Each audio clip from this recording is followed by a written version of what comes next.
I worked at the city attorney's office in San Diego. A man had died in the back of a police car, suffocated face down while he was cuffed. I saw that and I thought, I don't know if this is for me.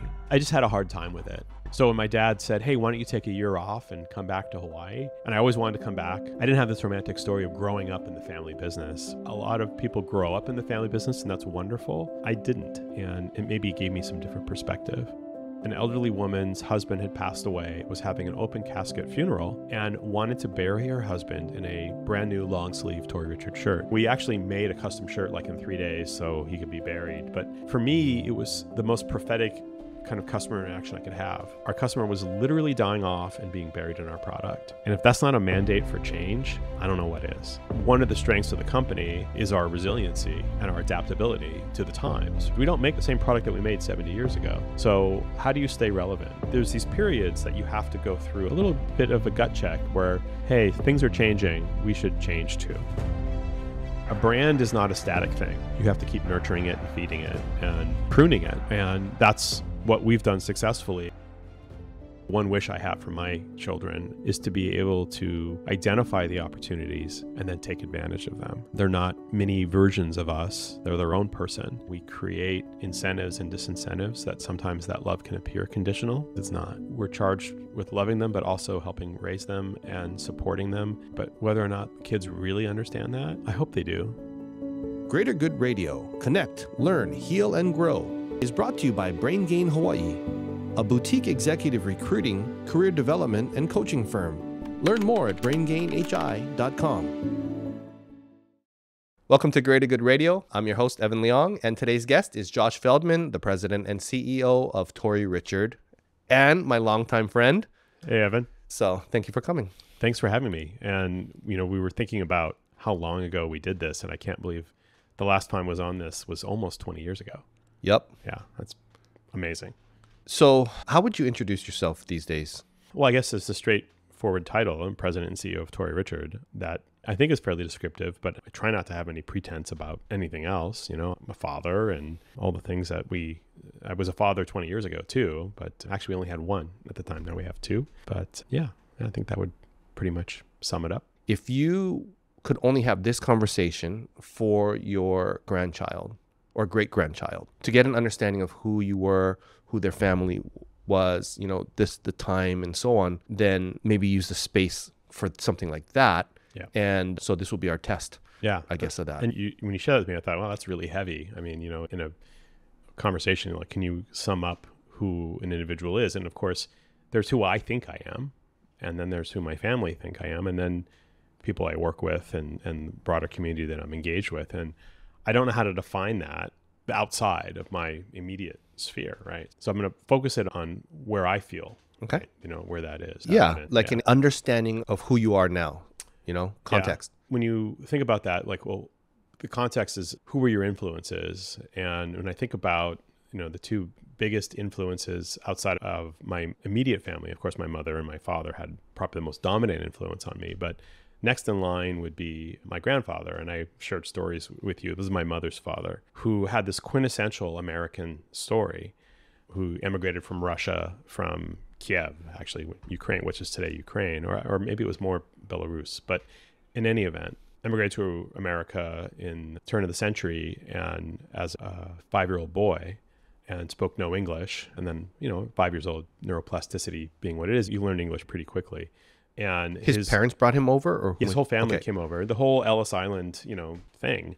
And it was just one of these quintessential American stories. And we talk about self-made people today very differently then. And in reality is there's no truly such thing as a truly self-made person. There's always people that help you along in the community and all the support structure that helps you. But he would definitely have fit that mold. And, he really had the equivalent, because they were a poor immigrant family, he had to leave school at 6th grade. And he became a Boilermaker. And what is that? So that's not really a thing anymore in America. So a Boilermaker, when there were a lot of steam power things, the boilers were the thing that held the water that got heated to create the steam that drove the pistons that turned the engine, whether it was for generating electricity or other kinds of power. In this case, it was trains, locomotives, right? Those were all steam powered trains. And so my father was a Boilermaker, and the early part of the auto industry was started by a lot of guys who were railroad guys, a company called Leland, which was a steam engine maker, which later became Cadillac. So part of General Motors. The whole auto industry a big chunk of it came from the locomotive industry. So the short version of the story was that Walter Chrysler, who founded Chrysler Motors, was also a railroad guy. And when he started the company, he hired primarily people he knew or worked with in the railroad industry, or the locomotive industry in this case, manufacturers. It's a heavy industry, right? Casting these big iron things. And don't forget, really before planes were flying cargo, there's certainly ships doing it, but this was the next, moving cargo across country happened by train. And so it's a huge industry. It's still important cog in our infrastructure, but it was the thing. And so Walter Chrysler hired my grandfather to be his chauffeur. So at this point, this is in the 1920s, 1930s. How do you get the job? The specifics that I don't know, it was probably he knew a guy who knew a guy, and Chrysler was looking for a chauffeur, and that's what he ended up doing. I don't think he had any particular qualifications for it. I think he probably knew, Chrysler became a titan in industry, but this is kind of before that period. And I've read a bit about Chrysler, and so it kind of fit some of the story. There's one book where my grandfather's actually in it, but he drove Chrysler around for 3 or 4 years, and Chrysler would go from factory to factory, negotiating with the factory or the foremans as different issues were coming up. And my grandfather listened to him conduct business in the back of what was called a Pullman. So a Pullman was like a limousine, and you've probably seen them, these sort of brass era automobiles where the front of the car is open and the back of the car is enclosed, kind of like in a stagecoach kind of like model, a carriage. Right? Yeah, and I guess that's where that came from a design standpoint. When you think about it, like, why does the driver have to be exposed to the elements and the rest of the car is closed up? I don't understand that design. I'm kind of making a mental note, like, to understand why that occurred. Like, why couldn't they just finish the roof and protect the driver? Anyway, so he drove that, and then later he said there was an enclosed one and there was no interior barrier. So he would have to sit in the front of the car and listen to Chrysler, and it had a table in the back. And different factory managers would come in, and Chrysler would have these meetings with him in the car. He didn't go into the factory a lot of times. Sometimes he went into the factory, and my grandfather would trail behind him and stand in the room while Chrysler was having this meeting. So my grandfather used to tell me that was his business school. That's how he got his MBA, was watching Walter Chrysler and basically having firsthand experience on everything he did for a number of years. And he told me these stories where, to the extent that he could, he would mimic Chrysler. Like, this was part of, like, almost like going to acting school. He listened to the way he talked and his mannerisms and the things that he was talking about. And if there were words he didn't understand, he would go to the library and go look them up. And so he had this incredible firsthand, experience with a true American icon. And he said, to the extent that I could afford it, I would try to dress like him, right? So I wore a uniform, but outside of that, this was how, American businessmen were supposed to dress. And he would drive him around. And so apparently how my grandfather really got into the automobile industry, after doing this for a number of years, Chrysler had a meeting somewhere and a gentleman came in the car, and Chrysler was flustered with this guy. There was some sort of parts problem or inventory problem at a parts distributor in San Francisco. And so he heard this conversation, and Chrysler was frustrated. The guy gets out of the car. And my grandfather says to Walter Chrysler, "Mr. Chrysler, may I say something?" He's like, "Of course." My grandfather's name was Dalton. And he said, "Of course, Dalton." And he said, "Well, I've been listening to you for a while, and this problem that you had, I heard you have a similar problem, a year ago, and you fixed it by doing this, XYZ, whatever that was." And Chrysler said, "Well, Dalton, you're right." He says, "I'll tell you what, why don't you get on my private train car," which was the equivalent in that era of your private business jet, which these train cars would get attached to other trains to go across country. "And you go out to San Francisco and you see if you can fix that problem. And if you can, you have a job out there." And that's what's so American, is that opportunity, right? Granted, a lot of that opportunity was him being in the right place at the right time, which is really what opportunity is all about. So he, sure enough, went to San Francisco and he fixed the problem. And was he single at the time or married? No, he was single. Okay. And that's how he got in the auto industry. And then he became the distributor for Chrysler from Santa Barbara to the Canadian border, and then basically also became a dealer. The distributors were eliminated by the Sherman Antitrust Act. And it used to be these distributors were the ones who determined that the dealers bought from distributors, not directly from the car companies. And anyway, there's some more detail than you need for this, but it's just So he became big time. yeah, he became very successful and became a fixture in his community. And he moved to Sacramento because that's where the state of California did all the purchasing for automobiles. So he would go back and forth between San Francisco and Sacramento. I have a photo of my grandfather. He drove the first car across the Golden Gate Bridge when it opened. So he's there with the governor of California at the time. And it was a DeSoto because Chrysler had purchased DeSoto. And so it's a great photo. I have it framed at home. And it's just, to me, every time I see it, I smile because it reminds me of stories of my grandfather. But, one of his best friends was Earl Warren, who later became governor of California and then Supreme Court justice, right? So he was at a unique period of time at the center in California national kind of politics and crossroads of business that probably aren't, ever going to be duplicated. Well, they certainly haven't been duplicated. But it gave him a front row seat to a lot of these important events and had a profound impact on him. And he would share these stories with me. And I grew up with a lot of them. And it was, I think, formative for me. And particularly as I got older and I understood the significance of what he was telling me and the things he had done and seen. And so that was super formative for me. And I found myself in some cases mimicking my own grandfather, right? The way he talked and his intonations. And I was sort of mesmerized by it. And looking back on it, I sort of realized that he was doing the same thing because we all model ourselves on different people. There's qualities we admire in different people. And it's like, God, I wish I had some of those things, right? So that doesn't really tell you who I am. It's just part of the formative experience, one of the outside of my parents that had an impact on me. It shows you where you're coming from. Yeah. I guess it's not where I came from. It's where he came from. But I adopted part of that. Yeah. But we are like the sum total of everything else before. Right. Right? I grew up here in Hawaii with you. Yeah. Right. But why were you raised in Hawaii though? If he has all the connections and so on. Well, no, my mom moved here. California. Right. Oh. So, and then I lived in New Zealand 4 years. Right. Mm-hmm. And so that was also super formative. And we moved there when I was 10 and came back when I was 14. And that is a important period for adolescence. Right. And I think it was super healthy for me because every kid thinks they're the center of the universe, right? And the difference in maturity is at what point you realize you aren't. Mm-hmm. And I'm not. No. Today you are. Okay. For right now you are. And so that was also super formative for me. It wasn't, New Zealand it's not a super exotic place for an American. Everyone speaks English. There's not a lot of adaptation you have to do, so there's a lot of familiarity. But there are cultural differences and norms that when you're that age, you don't necessarily understand. Like, well, why is this different over here? And that forces you to adapt or suffer. And so do you have a story? I can't think of one on the top of my head, but there were lots of little things there, whether it's going to a school in a foreign country. So how about your most fondest memory? My fondest memory of New Zealand. Wow. I have one friend that I grew up with there. Well, the 4 years I was there.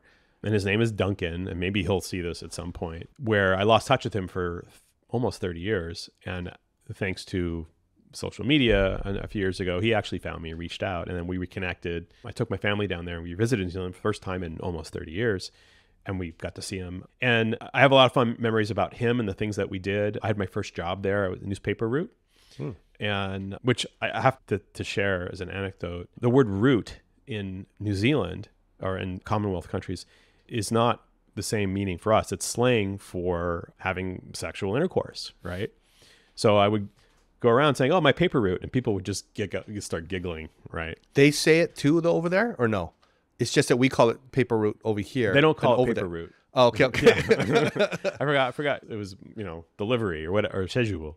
And so, it was like, in some ways, the way America was in the 1950s must have been what New Zealand was like in the early 80s, or I've idealized it in my head. But, I had the sack on my bike and we'd drive around, literally throw the paper, in different homes. And but the difference was we also had to collect the money. Yeah. And so every 2 weeks I'd have to go door to door and collect the money for the paper I was delivering, right? Because we bought the papers. It was a lesson in business. We had to buy the papers each day, and then we resold them for, I don't know what the markup was. So you paid for it? We paid for it, yeah. Well, we paid for it with the money that, I'm trying to think, do we get fronted? Maybe when we got hired, they might have fronted the first 2-week period. You know, today for the few newspapers that are delivered, I see minivans in early, like 5 a.m. going to mailbox, but it's not a lot of papers being delivered anyway. Oh, that's pretty good. They don't have to factor it in then. They can just get paid. Yeah, but it was a right there. lesson in business, right? Yeah. I'm like, okay, I'm a middleman here. And you did all the accounting and everything yourself? Or... They gave me a worksheet with subscribers and the addresses, and I had to show that I delivered each one. I was trying to think, like, it wasn't a spreadsheet either, right? I mean, it was a piece of paper with carbon. And I was like, how many did I have to deliver a day? I did it every day after school. I didn't want to do the morning one because there was a morning paper and an evening paper. And I like to sleep in, and the morning paper was too early for me. But it was after school. I had to leave school on my bike, which I rode my bike to school, and to the central meeting spot. And Duncan and I both did it for like, I don't know, maybe a year or two. How much do you make from something like that? Oh, it wasn't a lot. And we usually blew our money on candy and fireworks. You could fireworks. They sold fireworks like at the local convenience store, like a bodega, or it's kind of like So what kind of fireworks you buy? They had everything. It was like bottle rockets and firecrackers, all the stuff that, you know, 13-year-old boys should not have, or maybe they should, because you learn important lessons, right, doing that. But in fact, with the fireworks, we almost had our house on fire in New Zealand. And from your fireworks? Yeah. And there was a lighter, and my parents were it was a long story about why we moved to New Zealand, but they were building a boat. So they were at the boatyard, and we were home, and there was this dried flower arrangement that essentially a kid accidentally lit, caught fire. And Duncan grabbed the pot with the flowers, I think it was Duncan, and threw it off this balcony to get it out of the house. But the ceiling was all smoke damaged, and it was a miracle that drapes didn't catch on fire and like burn the place down, right? Did you guys get in trouble? Oh, yeah. And also we got in trouble because we concocted this ridiculous story about how it happened. Of course, you couldn't really say we were playing with fireworks in the house. And the story was this made up thing about we were doing some sort of school project that involved fire. My parents saw that through that in about 10 seconds. What was the punishment? Oh, God. I was grounded. After that, there were no more friends coming over when they weren't around. But, you know, that was a different era, right? We grew up. So you didn't get cracks?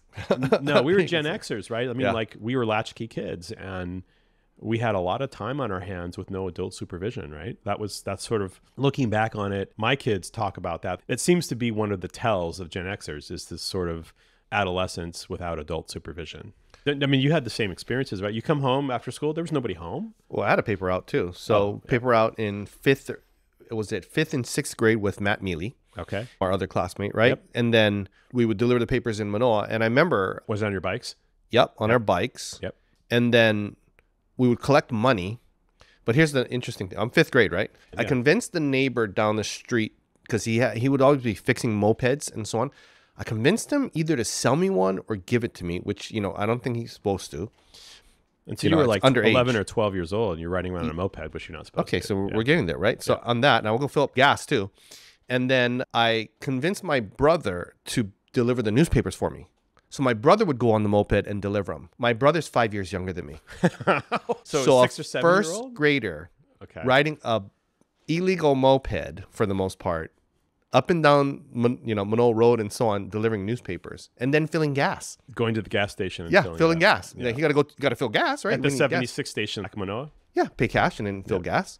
And I mean, now I think about that and I go, holy mackerel! Like, I don't know if all my kids could even ride a bike at like 1st grade. Yeah. And, you know, here you have a 6-year-old or whatever riding a moped we survived, on the road. Right? We survived. Delivering newspapers. But people would stop back then. You know, traffic would wait and they would maybe go around 1 second until someone calls 911 or starts yelling at that. These days, I think. Kid on a moped, that wouldn't last very long. Yeah. And your parents were fine with it, or they didn't know about it?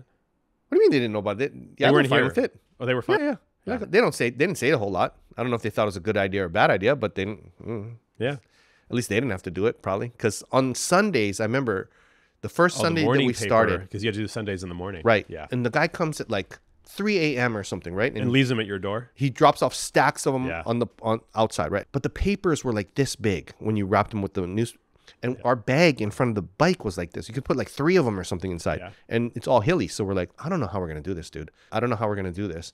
And then we had a station wagon. So then my dad woke up and he said, put him in the station wagon. But the station wagon, even with the seats down, it was like 2 or 3 loads. And he would just drive slowly in the middle of the road. And we we just grab them. Put them in the mailboxes. Yeah, wherever we're supposed to, and do it that way. I mean, that would have taken us like 2 days on our bike, going back and forth with like 3 papers each or whatever. Wait, so then you moved from New Zealand to Hawaii? Back to Hawaii. So I was here. We went to New Zealand. We came back. And then... Wait, so your dad had a business that was running already here in Hawaii, or he was retired? Well, yeah, Tori Richard, right? Oh, okay. So that's a family business that he started with 2 partners. So who runs it while he's gone?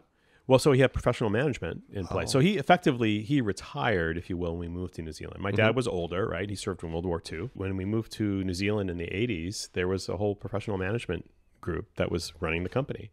And he had other business interests in Hawaii and elsewhere. So Tori was part of it. World War II. So how old would he be now if he was alive? If he were alive today, he'd be 103. Oh, yeah. Wow. Yep. Yeah. I definitely had the oldest dad. Yeah. Yeah. And then so he started the business. You guys went to New Zealand, came back, and the management was still there, or he re-entered? He never really got back involved until 4 when he and I came back together. 95, excuse me. So how did that work? College. Well, the business was in trouble. And I think I talked a little bit about this 20 years ago. It had contracted and outside management. And so some of the decision making, when you have outside management that isn't really vested or an owner in the company, the decision making is a little different, right? So he was still the owner, but he was wasn't still managing. the owner, but he had people managing. Okay. So important lesson there. I mean, Tori Richard is a fundamentally got U.S. government standards. We're a small business, right? Anything under 500 employees is considered a small business. So, today we have about 200 employees. By Hawaii standards, I guess we're a medium-sized business, but we're still considered a small business. So, and certainly by industry standards in our, apparel manufacturing and retailing, we're tiny. We have, just 20 stores here in Hawaii, and then we have, probably 1,000 wholesale doors on the mainland. But before, wasn't it mainly just wholesale? Yeah, Tori Richard didn't have... You did the stores. I did the stores, right.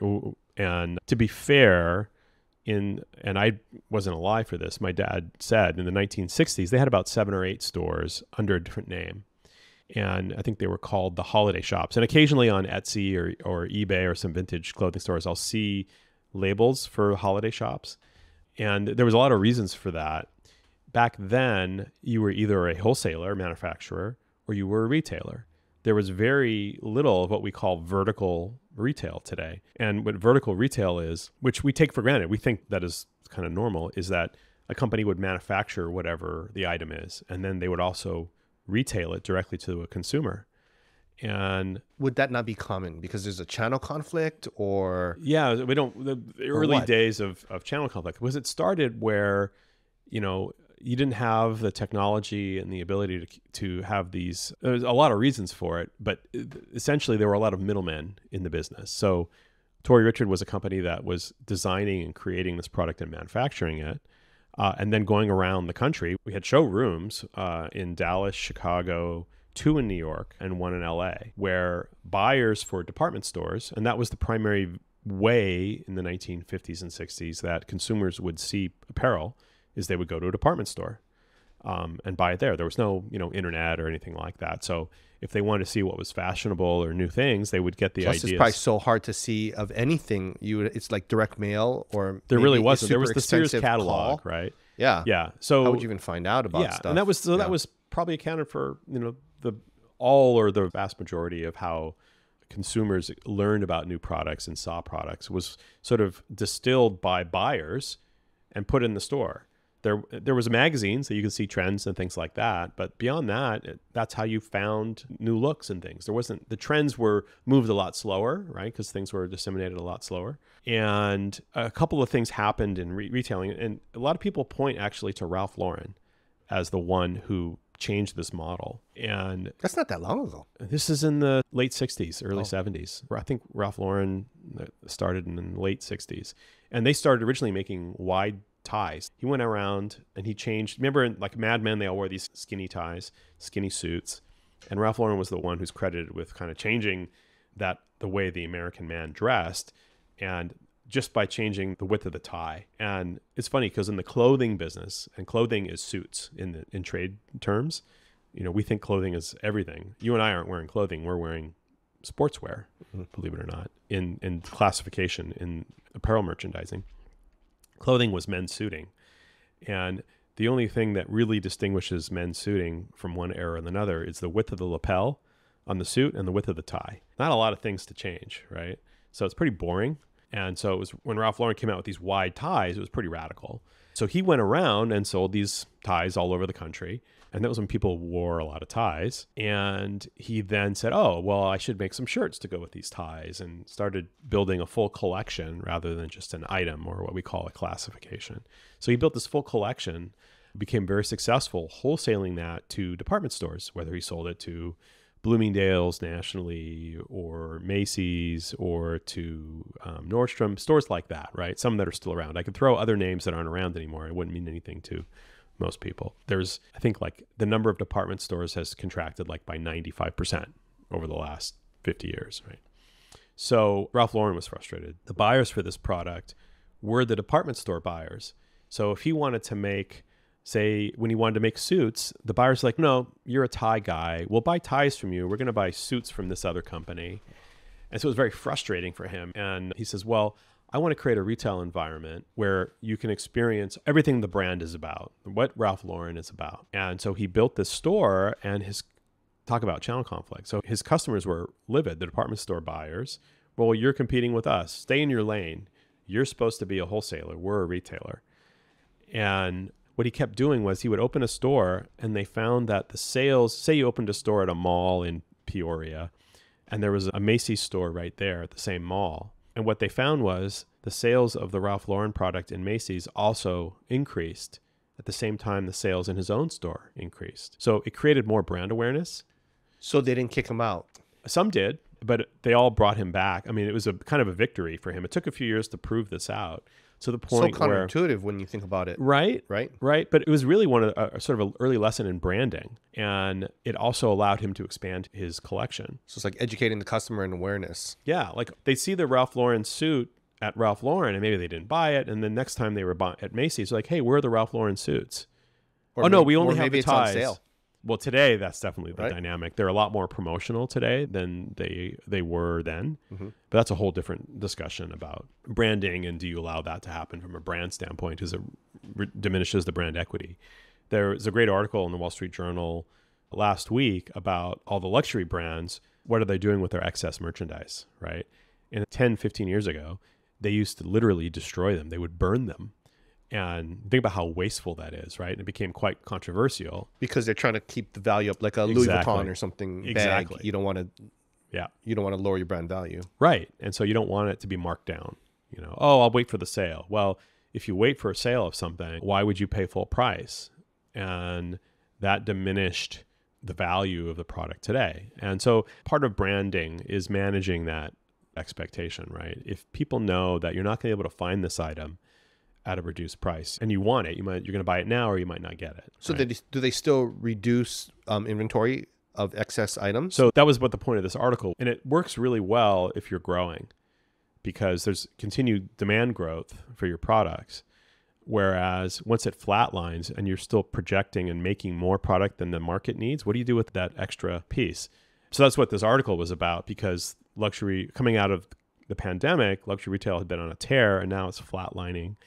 And so what's happening? How are they going to manage that?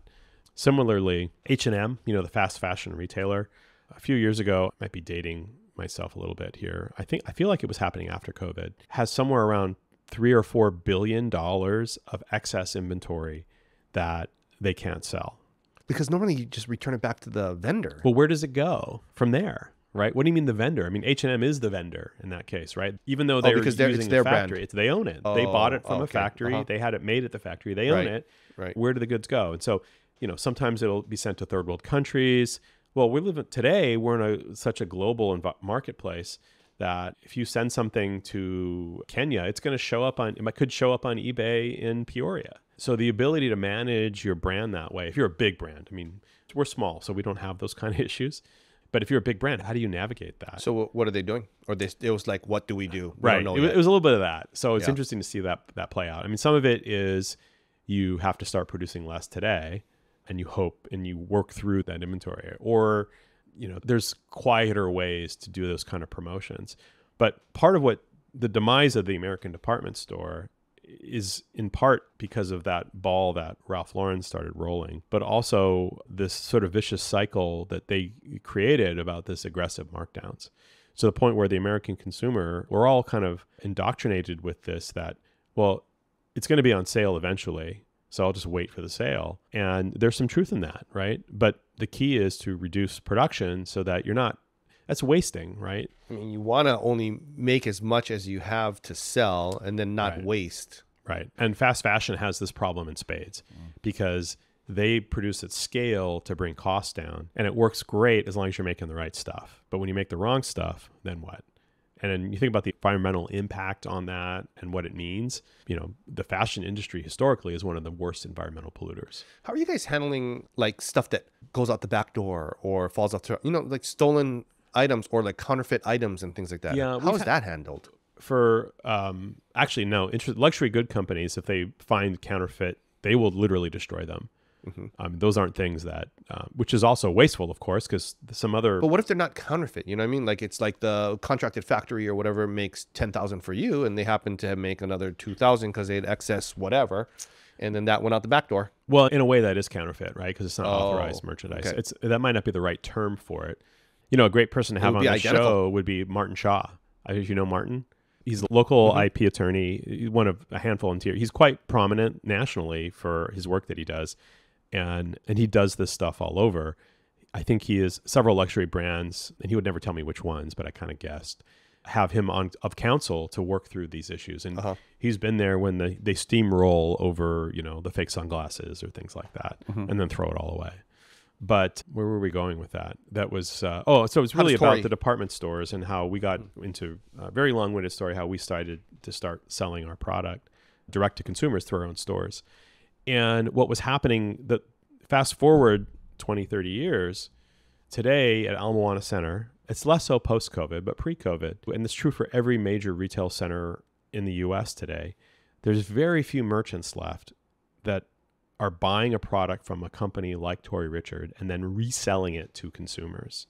And there's a couple of reasons for that. But Ala Moana Center pre-COVID, there wasn't a single, aside from the department stores, Bloomingdale's, Nordstrom, Neiman Marcus, Ala Moana Center, every single, with the exception of those stores, every other tenant at Ala Moana Center pre-COVID was what's known as vertical, which means they were making their own product, and it's just a point of retail to reach the consumer, the brick and mortar stores. So all the brands inside of their make their own stuff. Are theirs? Oh no, not the department stores.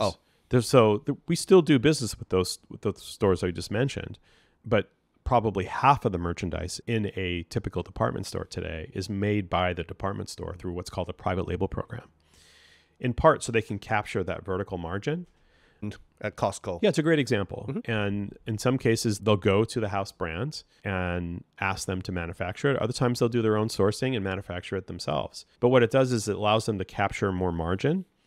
And so when you capture more margin, that increases your profits, but it also increases your ability to absorb other kinds of costs, namely occupancy cost. So a tenant at Ala Moana Center or any other retail area for that matter, and Ala Moana is not unique, if they are capturing a vertical margin, they can afford to pay higher rent or lease costs, occupancy costs, than a independent merchant who is buying a product and then selling it to a third party, selling it to a customer. That trend, Martin Luther King is famous for the arc of history bends towards justice. And I love that quote, but he also, he didn't say it, but the other thing it bends towards, the arc of history, is cutting out the middleman, and to be crude. And so when you think about a merchant that buys a product from a third party and then doesn't really do anything, doesn't provide other than a physical place to buy the product, they're a middleman between the manufacturer and the consumer.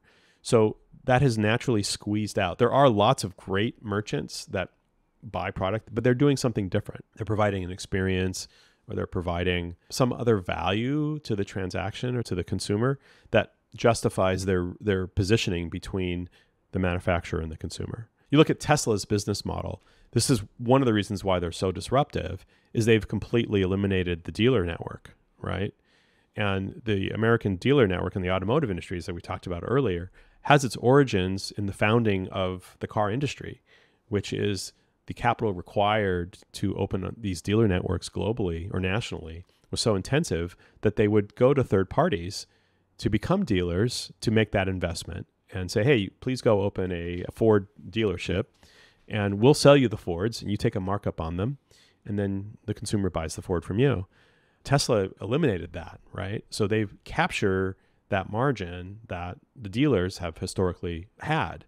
And, there's pros and cons to that when you're dealing with, and there's laws about preserving these agreements. You mean pros and cons for the manufacturer or for the customer? Well, for both. By having a dealer network, the dealers are buying cars in bulk, so in forward. And so you can plan your production. And if you remove that, as Tesla has, you're dealing direct with the consumer, and your variability of planning production is probably a lot more volatile. Can you send unsold inventory back in automotive?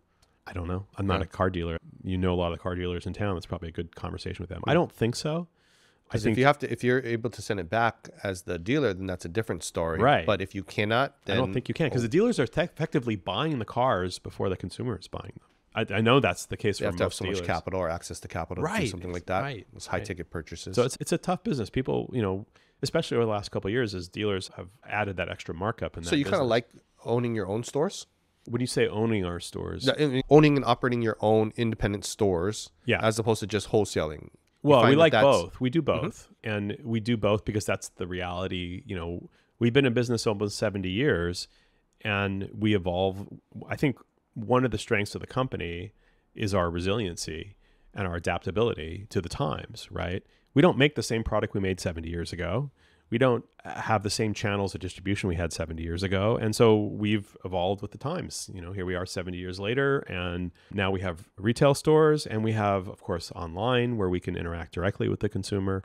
Those are important shifts, and the companies that didn't make those shifts aren't around anymore. So what was the hardest time or transition for you folks as a company that you can remember? Certainly when I joined the company, we were weeks away from a Chapter 11 filing. So that was worse than during COVID? It's interesting. No one's ever asked me that contrast. They're different, right? It's not the same thing. I suppose in some ways I could make the argument that when I joined the company and the company was in trouble, that was worse because we were doing it alone, right?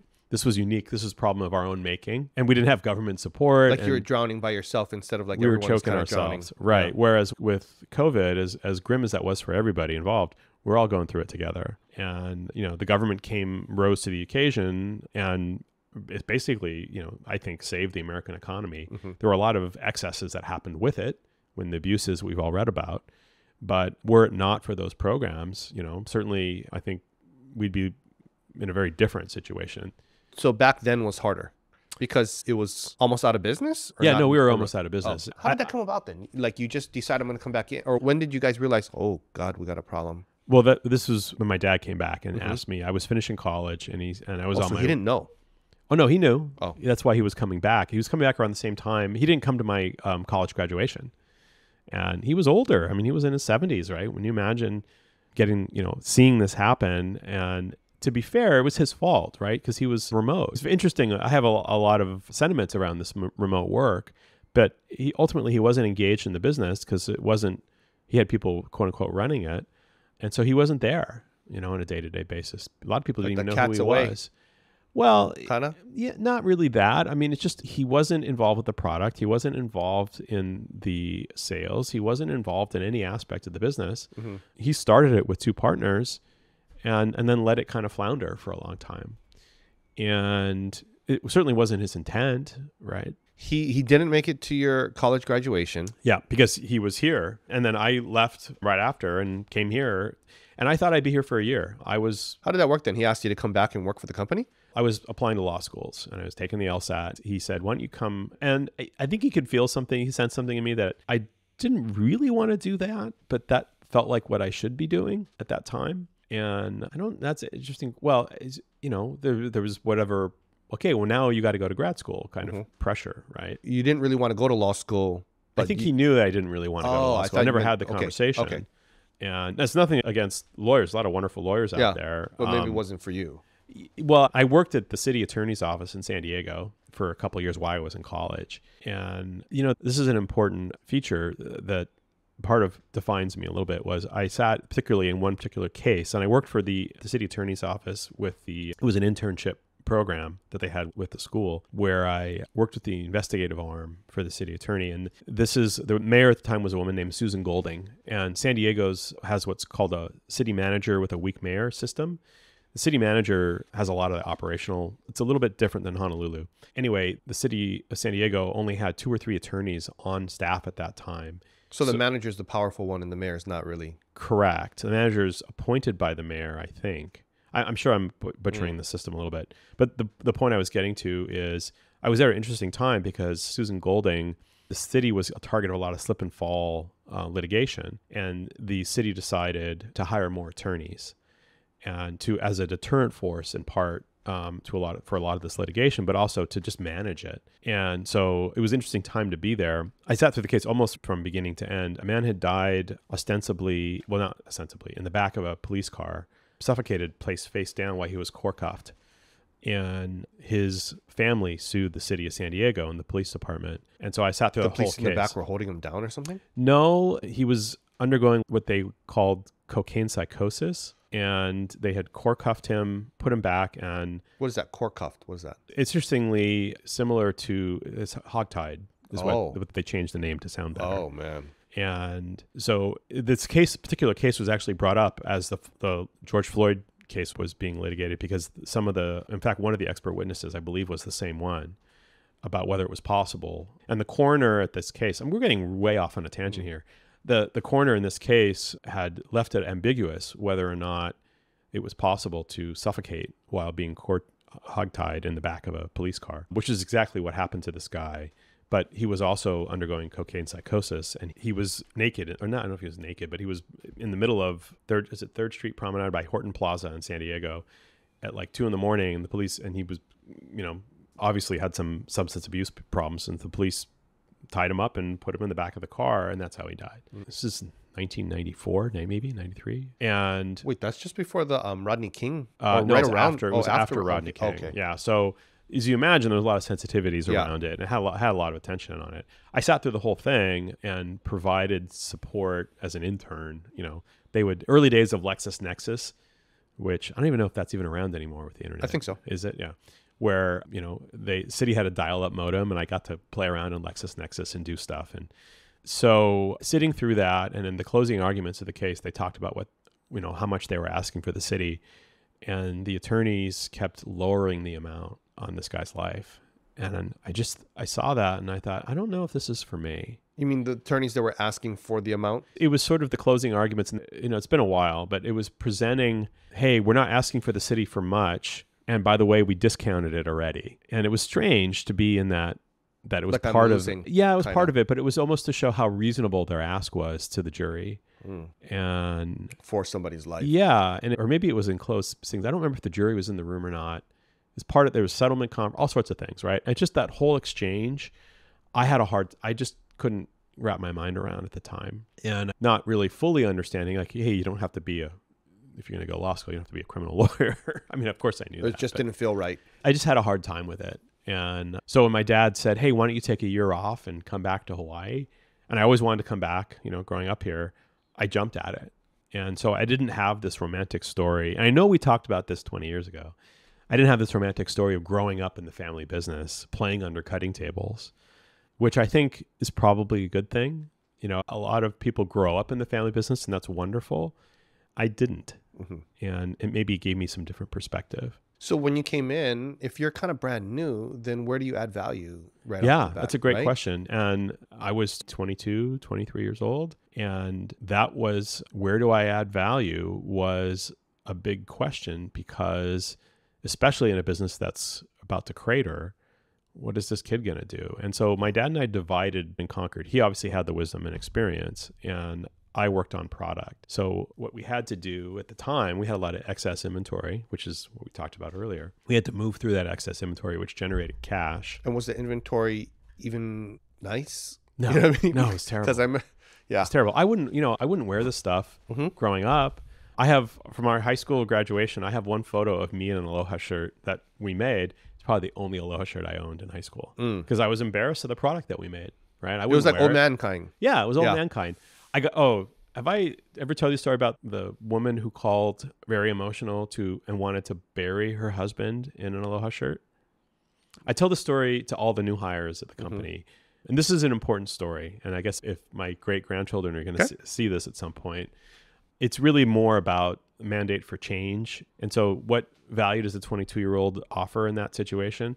I think really zero, literally zero, right? I had no fashion experience, but I had a series of these kinds of things happen. And this was probably one of them. But the short version of the story is that an elderly woman's husband had passed away, was having an open casket funeral, and wanted to bury her husband in a brand new long sleeve Tori Richard shirt with particular polyester kind with the besom pocket. And you're nodding along. If you're from Hawaii, you know, and you're of our age, you know exactly what I'm talking about. It was a uniform for a certain generation of customers. If you see Frank Fossey, who was our mayor, he's always wearing a Tori Richard. Jack Lord, who was the Hawaii Five-0 actor, and they all wore this era shirt, which we hadn't made at this point in the 90s. We hadn't made in like 10 years or maybe more. And she said, well, I was just in Liberty House and they didn't have any. Really, she probably hadn't set foot in a Liberty House in 20 years. But to her, it was like she was just there.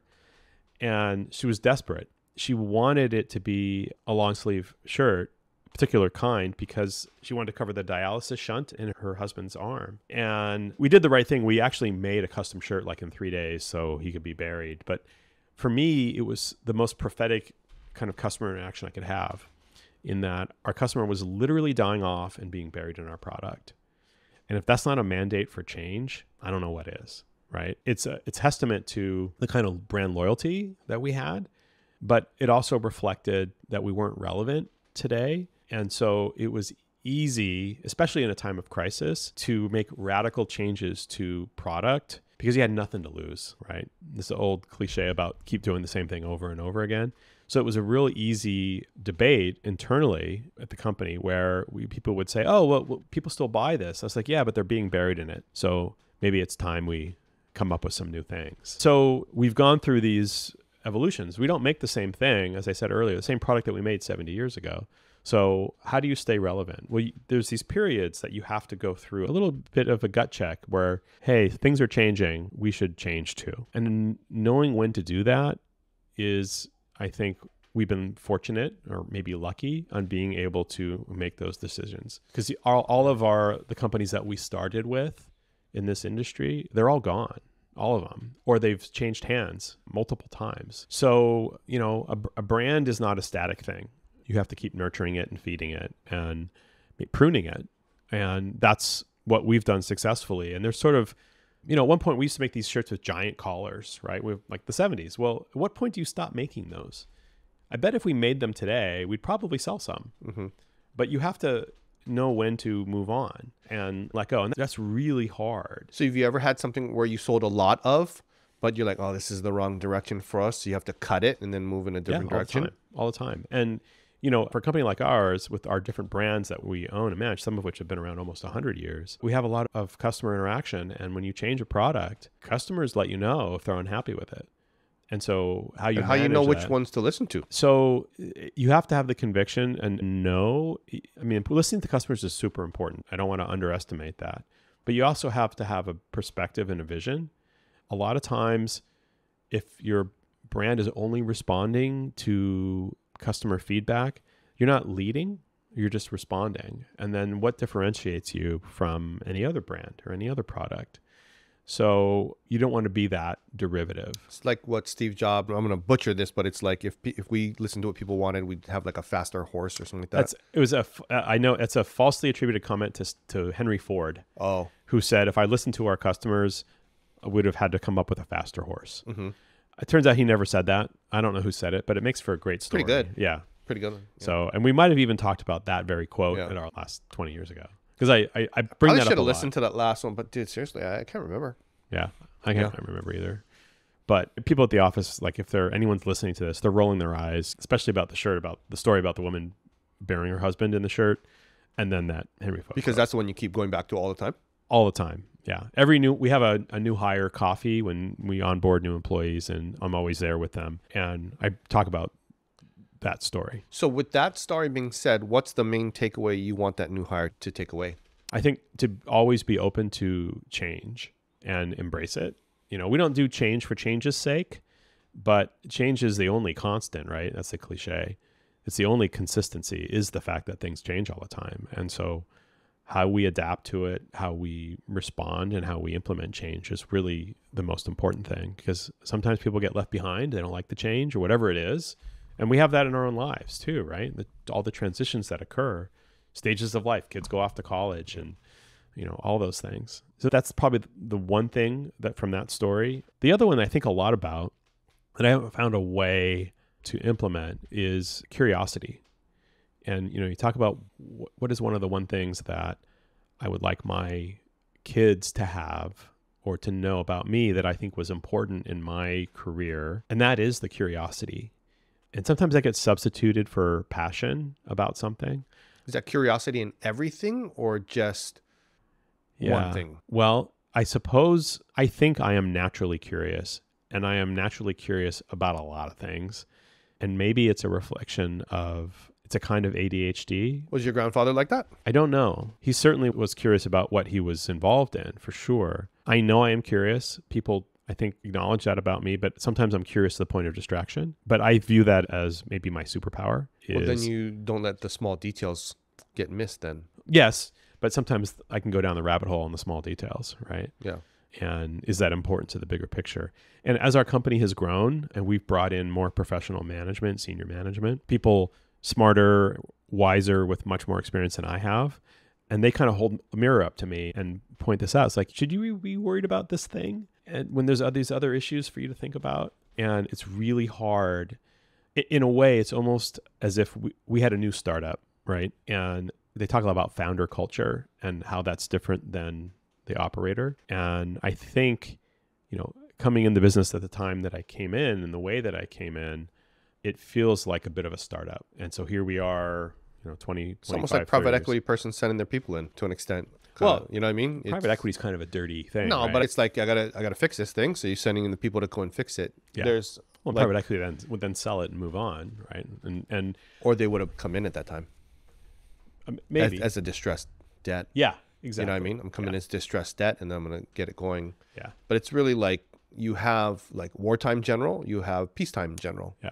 Different horses for different courses. You ever heard that? I heard that from a Mary Bitterman who said that the first time, and I was like, oh, I like that. I'm going to borrow that. And that's what it is. And so, but I'm the principal of the company, so I'm going to have to be that general for all those things. And maybe I'm better at one thing than the other. Maybe you got to be the general for all. Maybe it's the over encompassing, but your curiosity at the depth is best served in a specific kind of area. I'm essentially a geek, right? Like I like product and gadgets and all those mechanical things.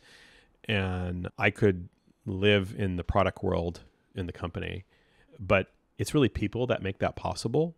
And I think that's not unusual. People tend to focus on the product and view the people aspect of it. People in the company, people as customers, or all of it, right? Yeah. And I'm happiest when I'm just working with the team with product, because it's fun creating something and making it better and understanding how it's made. And you have something tangible you can actually hold. That's what's so cool about right? That is the part about our business that I really love, is that we make a tangible product. And I get to see it. Yeah, it's like a creative expression. Exactly. Well, it's a commercial creative expression, right? Because people vote with their wallets. And if they don't like it, they don't buy it. It can't be a vehicle for self-expression. It has to be a commercial expression of self-expression.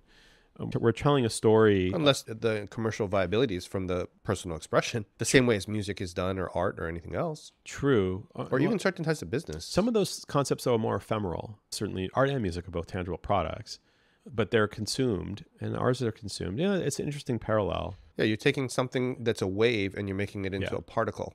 Right. And then you're doing it in a form and fashion that, and not necessarily fashion as this kind of fashion, but like, the way it's structured, that can return you back equal or so value.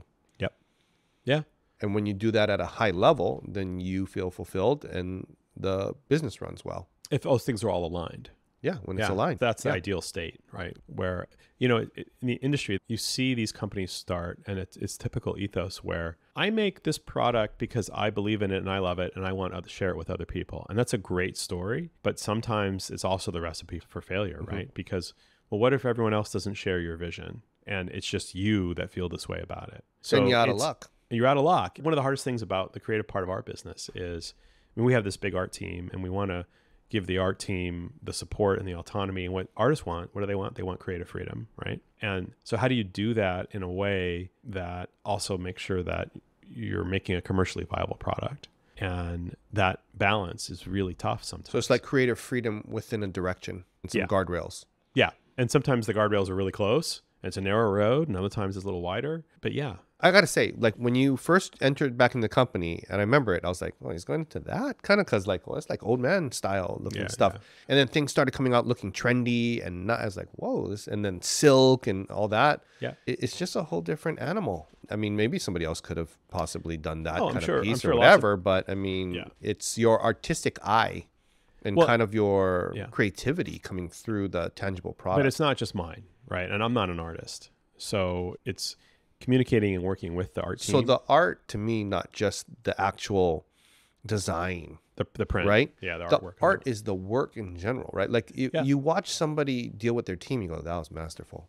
You know what I mean? I can watch sometimes people just work and go, that's masterful. And it's amazing to just watch, almost the same way as somebody enjoys a pianist or somebody painting. I kind of enjoy it that way and go, wow, when someone's in their element and so on, that's art to me. For sure. I would love it that was true for the way we operate. I mean, there's no immediacy, right? Whereas if you do a painting, you're painting it in the moment and it's created in the moment and it's done. That's just ours has such a long but that's tail. Time, right? So you figure time will be the measurement of like how you can kind of determine these things. But that's just depending on how relative your time is, right? Like 2 years for something could seem short to somebody. Yeah. That one hour is like agonizing. You know what I mean? So I don't know. When things are just smoothly, when they just move and it's like you're in the flow, right? Or yeah. And you can see that with all kinds of things. So to me, it's just that energy of how that moves, almost like everything's moving forward in the same direction. That is the beautiful piece. But for art is process ultimately, right? It's all about the process. But when we see it on the back end, we don't really know the process. And that process turns out is not as smooth and linear as we would like to expect it to be. But it doesn't have to be linear. It just is like, and a lot of times the finished product is almost sometimes to me kind of a letdown, because it's like this whole piece of putting it together and so on. It's like, okay, now we got it. It's beautiful. And man, I kind of miss that. Yeah. All of that creative process and so on. Well, you do better the next one then. Yeah. I mean, and if it works, that becomes financially viable to create the other pieces. I don't know. That's the Kaizen component, right? It's like, okay, we made this one, so let's make the next one even better because we know we can improve on X, Y, and Z. And that's where the curiosity is kind of an interesting piece, right? Because you're like, what if I just adjust this a little bit or a little bit here and then. And we do that all the time. So tinkering, right? And ultimately tinkering is kind of an evolutionary thing, right? Where you're constantly improving, hopefully, whatever it is that you're working on. And you ask my family, I am definitely a tinkerer.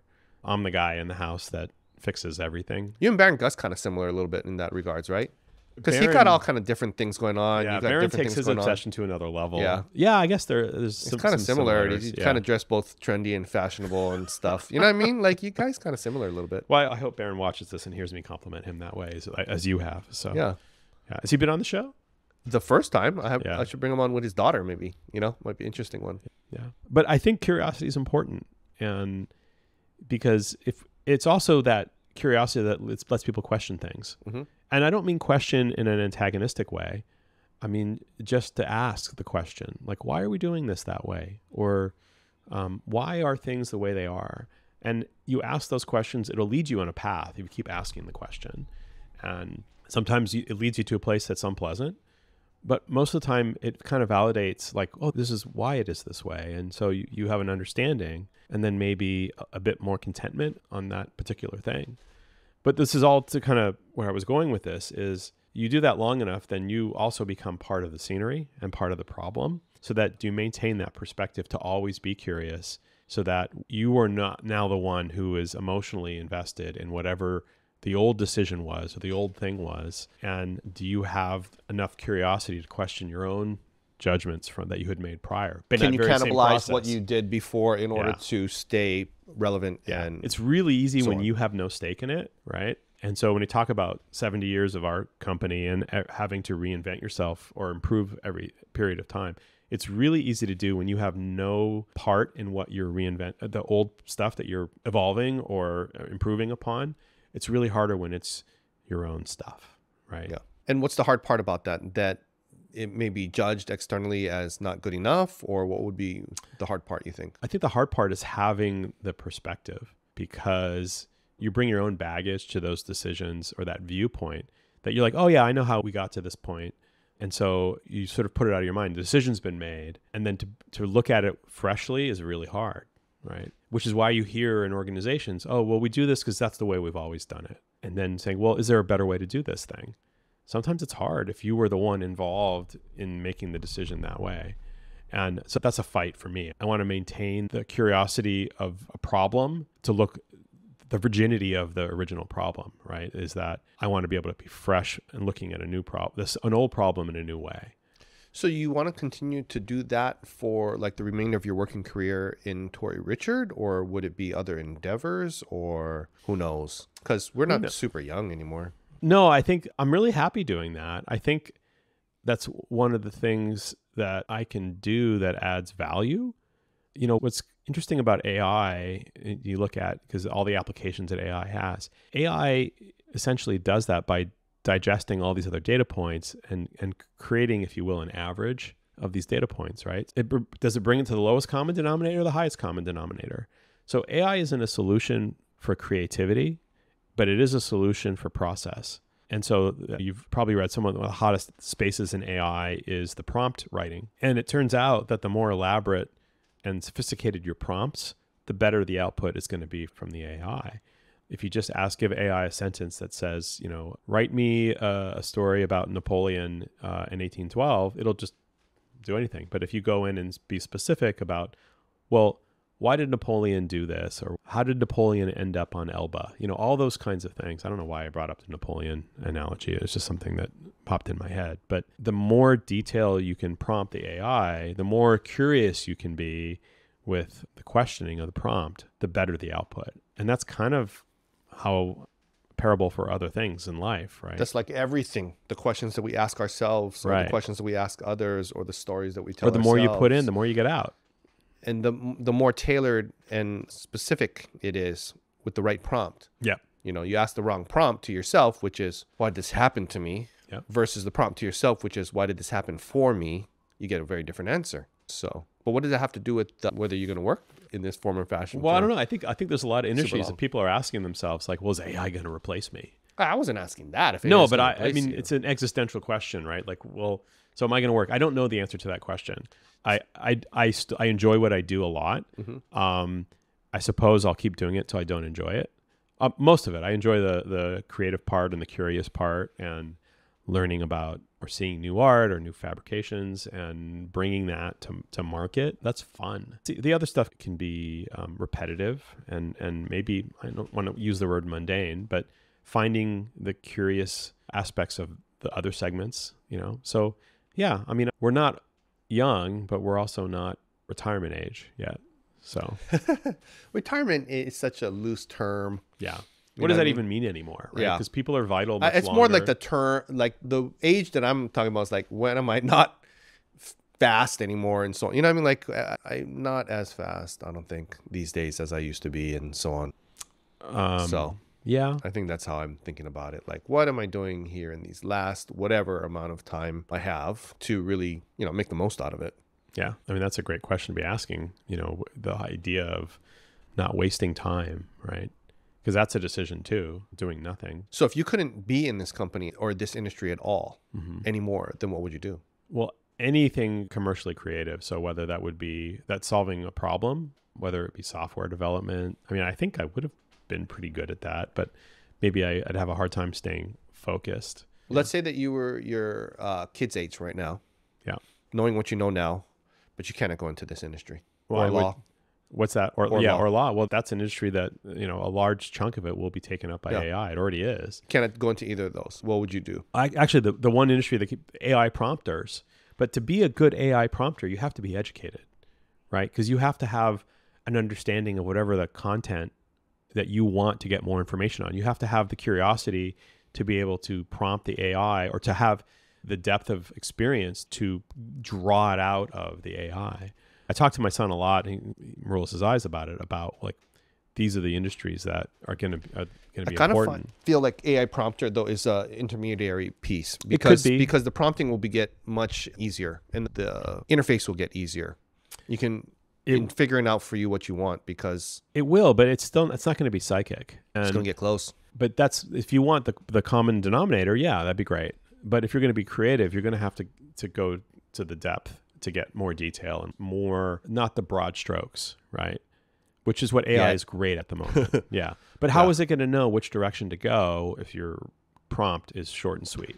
I kind of find that for AI stuff in general, it helps me to actually focus in. Because as I keep going, I'm like, no, that's not it. No, that's not it. And I keep going, and then and it's like, okay, this is it. And holy cow, you just gave me something better than I was going to come up with. Let's go on that route. You know what I mean? So the coders, I can tell what not to do, which coding, which, just 10, 15 years ago, we were all ramming coding down our children's throats, right? Yeah. This is the future. You all have to learn how to code. You don't need to know how to code anymore. All the tools are out there without it. AI will do the coding for you. It's already doing it for a lot. I think it's an interesting question, because there's going to be so much disruption with these traditional career paths, and it's happening very fast. What replaces it? I don't know how we got into the topic of AI. Is AI replacing creativity? I think you love AI. God, I hope not. I love AI. I hope AI doesn't replace creativity. That would be really sad. I don't know about replacing it, but allowing you to kind of make it more, you know what I mean? Because frees you up. Well, the thing is, like, for you guys, you have resources, right? You can go say, I have a concept or so on, go to the artist there, and, you start drafting it up. But for, a lot of people, we don't. So the ability to say, hey, this is kind of what I'm thinking. And then you start to hash it out and get the creative juices going without just being stuck. And so you have to be able to communicate. And that's the beauty, because, when we're entrepreneurs, and especially entrepreneurs that kind of ADHD-ish, right? Which is like, oh gosh, some of these things to do are so hard. We need someone else to help us do it. Yeah. But then that can help us do it in real time and fast and so on. Man, it opens up a lot of doors where you can go, I could not have done this before. And then it really, to me, lends itself to somebody with that type of mindset, or even that type of, I don't even know if you want to call it a limitation, but that kind of bent where it's, I can come up with a whole bunch of ideas, but how do I even get it going? Now it could be, you can get it going. I guess, execution is always the challenge. Yeah. And it definitely helps execute. It doesn't get it the last mile, but it'll get the ball rolling for sure. But your original question is like, what would you tell your kid? Yeah. You're now either in college or so on. Yeah. You cannot be in textiles or whatever. Yeah. Then I by the way, I would tell both my children, find your own path. I don't want, No, but this is you knowing what you know now. Yeah. What I know now. Yeah. That would bring you the most joy. Oh God. What do I know now? I would have gone to work at Google, 25 years ago when it started. No, but you're now, you're now like, you can't know the past. I'm in my 50s now. So what you know now, that's 50, right? You are now 20 again or whatever. Oh, okay. In 2023, right. But you still can retain all the knowledge that you have from before. Right. Well, I think the curiosity would serve me well at any point in life. There were times where I feel like, and you're going to ask me for an example and I can't pull one up, but when I feel like I've failed in certain times in my life or different things, it was because I wasn't curious enough. I didn't ask the right questions. What do you mean? I didn't ask the right questions. I didn't get the full understanding of the impact of the decision. And if I had just asked a few more questions, it isn't like somebody was trying to pull a fast one. It's just I just didn't fully understand the full ramifications of whatever it was, whether it was a new product. You would call it a failure. This is a failure, or is it learning experience? Well, of course it's a learning experience, right? I mean, failures ultimately are, but at the same time, they're still failures. So which one would you take back? Would you take them back though? Well, probably not, because you'd make new ones and that would replace them. We all understand that you learn from failures and you should fail, but it doesn't make it any fun. Not fun. No.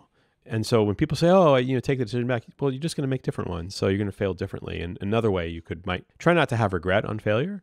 So you think it's because you weren't curious? Yeah. I didn't ask the right questions because I had a certain set of assumptions that obviously were incorrect. And so I didn't ask the right questions to change my assumptions. So was it not curious, or was it just inflexible in your mindset? Well, how is that not the same thing? I mean, you can still be curious about it and be like, I don't care. Well, then you're not curious. You can't have it both ways, right? Look, even after, talk about curiosity as a superpower. It's even after I feel like I'm satiated on a particular thing, I know I'm still scratching the surface of whatever it is. So there's still this tentativeness, this uncertainty. Like, okay. So how would you describe curiosity? How would you define it? Curiosity then? Maybe that's... I suppose it would be a bottomless pit of question. It's never ending, right? You never fully scratch that itch, which is which is frustrating. Yeah, I suppose, but obsession implies that it's unhealthy. Because obsession is almost at the expense of everything else, right? It's a word today that's very popular. Everyone, you see all the Instagram, I'm obsessed with this lipstick. It's like, okay. It's become almost a proxy for, I really like something, is, I'm obsessed with it. I don't even know. It's lost its utility. But the word really means, right, to the exclusion of other things, right? I'm obsessed with this coffee mug, and therefore I'm not going to consider any other coffee mug because I'm obsessed with this one. So would it be the same then, or no? No, because obsession is almost a kind of closed-mindedness if you think about it. But being obsessed with being curious, you're obsessed with well, now it's wordplay. I'm not obsessed with being curious. Well, maybe I am, I suppose. But they're sort of, obsession is almost singular focus. To me, I feel like it's like a container almost, like, right? Like it's a laser focus on something. It holds within something, but then within that is the curiosity. To me, the curiosity and the laser focus are almost at cross purposes. Because you have to be curious. You have to be willing to go outside the focus to get additional understanding. There's a lot of talk about curiosity, right, in the zeitgeist at the moment. You see things like stay curious. I don't know what that means, but I like the idea of it. So maybe curious is more like being open-minded. Yeah. I think a willingness to be wrong, it's hard. We all get our egos wrapped up in some of the decision making. I think just having the self-awareness to know that, I think that's really important. And I think our generation and our successive generations are far more self-aware of the impacts of our decisions and the biases and things that we bring to the decisions than our parents' generation were, right? Which is why you hear the absolutisms from them and why our children don't reject the absolutisms that we have. But they have their own set of absolutisms they bring to the table. So what would you say then is something that you've seen your children misunderstand about you, but it's not true? Well, maybe that I'm inflexible, because sometimes they confuse no, you can't go out tonight with you can never go out tonight at night, right? And I think that's probably not the best example, but you get the point. Mm-hmm. And that's a different dynamic with your kids, right? Because you have rules, and we have certain rules for kids at one age that are different when they're older. And that's where the assumptions come from, I think, or the false assumptions, where it was this way last year. Does that mean it's this way today? Probably. So therefore, that's the assumption. I'm going to assume. What's the expression? Assume makes an ass out of you and me. Mm-hmm. Yeah, I hate that. So I think on this question, kind of where it's going is that if the kids actually watch this, what would you want them to know? Or what would you want to say to them? This is really important to me. And if they're watching this, they'll probably roll their eyes. And that's about recognizing opportunity to sort of complete the circle. And the theme we started off talking about a little bit is our children have so much opportunities in front of them. And I think a big part of the success in life is recognizing these opportunities and then consciously making a decision whether to take advantage of them or not. So when we look back, at least for me, when I look back on things I wish I had have done, it's not so much the path not taken, although that's natural. I think that's human nature. And don't ask me for specifics. I'm not going to give you any. But like, what opportunities did I have throughout my life that I decided not to take advantage of? And that's a decision. Not doing something or saying no is definitely a decision. But recognizing when they're in front of you. Why is that important to you? Because that's how you move forward, right? I mean, you've heard the expression, you make your own luck. And some opportunities are luck, for sure, but others are the result of a foundation you've laid in front of yourself. And then recognizing when that door opens and being able to walk through it, I think is really hard sometimes. And I want my kids, I think the one wish I have for my children and their children is to be able to identify the opportunities and then take advantage of them. And it's really hard when you're a parent and you say, oh, I think you should do X, Y, Z. Look at this wonderful thing. And immediately by just doing that, depending on where they are in their development cycle, that becomes, oh no, I'm not going to do that because my parents wanted me to do that and I'm going to do something else or nothing at all. And I like to think that at least my life has been characterized by the opportunities that I have chosen to take advantage of and the ones that I haven't. But at least identifying when you have them, I think I'm pretty good at seeing that. I'd like to think I am. Maybe I'm terrible, but I'm happy enough with what I've done. And I want my own children to be able to see those opportunities. And we're all frustrated as parents when sometimes they don't, because it feels like wasted, right? And we don't like waste. Or there's an opportunity for them. And we all recognize our children aren't us. They're not mini versions of us. They're their own person. But sometimes reconciling that with yourself can be challenging. You know, when I was your age, I wanted to do X, Y, Z. Well, your kids probably don't want to do X, Y, Z. But it takes a while to learn that, right? Or a lot of our parenting styles, I think, are done by projection, like putting yourself, well, when I was that age, maybe. Yeah. And if we recognize that our kids are not us, then is that projection a good thing or not? Time will tell, right? There's no double-blind study on parenting, unfortunately, because you have too many unknown variables. You couldn't have a good random sampling for your own kid, right? Obviously, there are parenting studies. What is a rule that you've imposed on them that you would have hated on your own? Oh my gosh. You would have hated the most. So many. Like the number one, if I do it because of this reason, but I would have hated it because of this, Yeah. Well, I mean, we didn't have screens at that age, right? But I would hate those rules if I was them. I would hate limit the screen time? Of course. Yeah. I have a teenage son, and yeah, he's got screen time, and like the phone shuts off at a certain time every night, and it's like taking away an addict's drug. It is a drug, and I'm addicted to it as well. My kids have all figured out how to disregard the thing. Doesn't freaking work. So I gave up. It's a bit of an arms race. I gave up. Yeah, it's a bit of an arms race, and there have been periods where he's defeated some of my measures, and then I counter strike, and yeah. Like, you're still on the thing. It's like, yeah, I just pushed it. It's like, freaking guys. So whatever. But okay, what is one thing that you appreciate the most about your daughter? My daughter is creative. She's musically talented. She creates visual art, and she has skills that I didn't have. And somewhat I'm envious of it, but I really admire that in her. And maybe I don't tell her that enough, but I did certainly encourage a lot of it. And I really admire that skill that she has. And I would love for her to nurture it, right, and develop it. But I think she feels, she's getting ready to graduate college. I think she feels the need to pursue a career, which is important. I mean, you got to earn a living. So I don't want to dismiss it, but yeah. Do you have anything else to add to that? Probably that no matter what she does, that I love her. I hope she knows that. I tell her that enough, but sometimes I wonder if my kids think it's conditional. And is it? Of course not. And I like to think that all parents feel that way, but because we're charged with loving them, but also helping raise them and supporting them, and we create incentives and disincentives, that sometimes that love can appear conditional. And I hope she knows it's not. And so she's coming into town next weekend, and I'll make sure she understands that. But yeah, no matter what she does, I'm going to love her, and her mom's going to love her. And we've said that to her, but whether or not kids really understand that, I hope they do. And then how about for your son? Something you really appreciate about him? I definitely appreciate his sense of humor, which is growing more and more sophisticated and subtle in ways that make me happy, because it shows a level of maturation that we all want to see in our kids. And it's not sarcastic.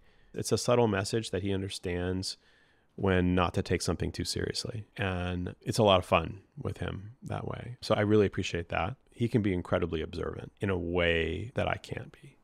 And he identifies things, people, feelings they have, and the sensitivity he has in seeing it is one of his superpowers, I think.